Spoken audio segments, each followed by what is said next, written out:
When you've watched enough of these type of videos, you'll quickly understand why we are striking on March the 17th on St. Patrick's Day.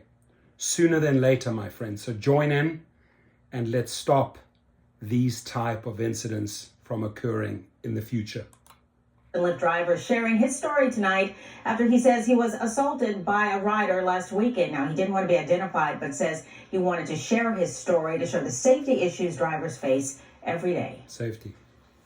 You providing a service to the community and at the same time getting paid. Mr. Brown has been driving for Lyft in Charleston for 7 years, but he says in the past 2 years, he's noticed some passengers have started ignoring the rules of the Rideshare app. There's always a disgruntled person. He says he encountered one of those disgruntled passengers Saturday night when he headed into downtown to pick up some riders. When they opened up the back door, I said, hold on.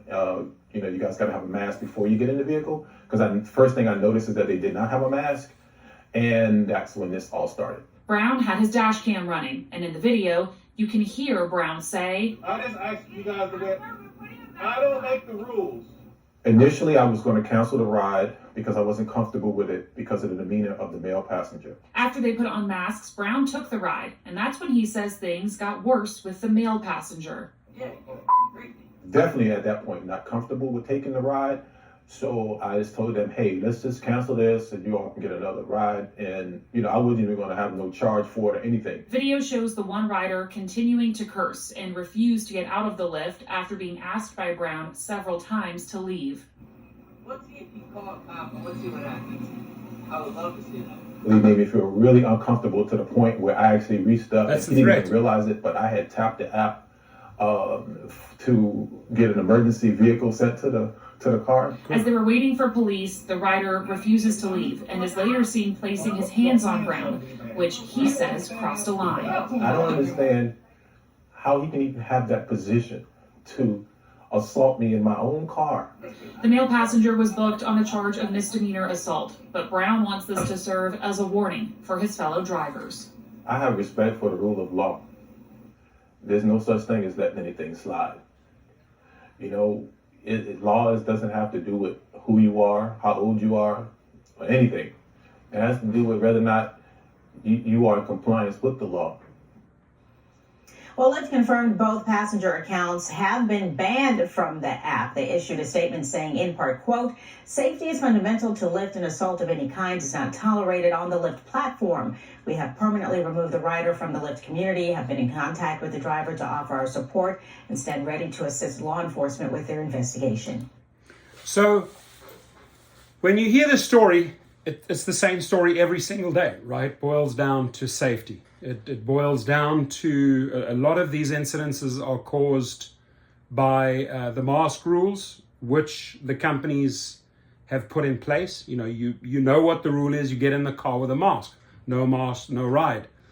And it puts a lot of drivers into dangerous positions because there are people that don't believe in that law or won't follow the law, right?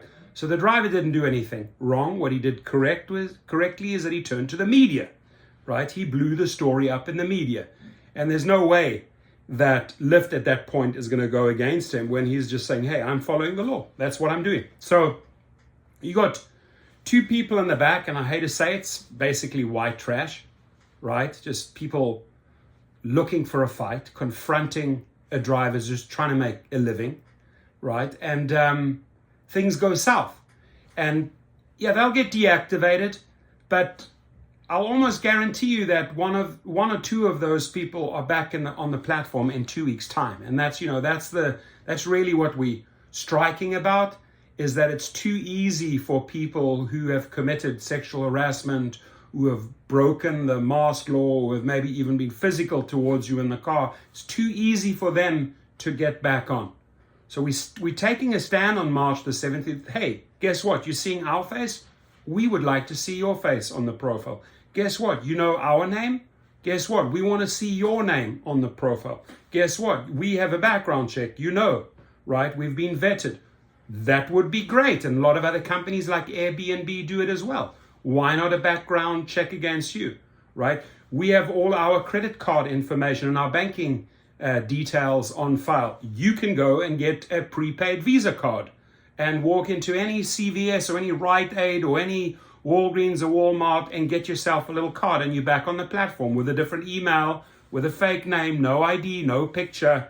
And we're not going to have that anymore, because sick and tired of these stories happening over and over again, because they are not willing to plug the holes. So stand with us. Good for Lyft that they kicked these guys off the platform. That trash in the back, I mean, once the guy's physical with you and he doesn't have a gun and he's maybe a little bit wimpier than you, you've got to teach him a nice a lesson, because it's on dash cam, right? That little weasel with his lady in the back, I would have taught them a harsh lesson, right? That guy was a nobody and is captured on the dash cam. So you start attacking me from behind, you're going to pay a price. In many cases, if you get attacked and you actually have a concealed weapon and you fight back, maybe the passenger is going to get a bullet in their chest next time. So you come first, my friends. You the drivers. It's your car. That's what this channel is about. It's about the drivers. The riders are your guests. They're in your office. They paying to be taken on a trip, many a times drunk, and you're getting them home safely. So they better have gratitude, right? And they better tip. So if you don't respect our service, our business, our car, what we do, don't drive with us, right? Go by foot, get a bicycle, go on a city bus. Don't get in our car if you're not willing to play by the basic rules. Give us a shout out and your comments, please.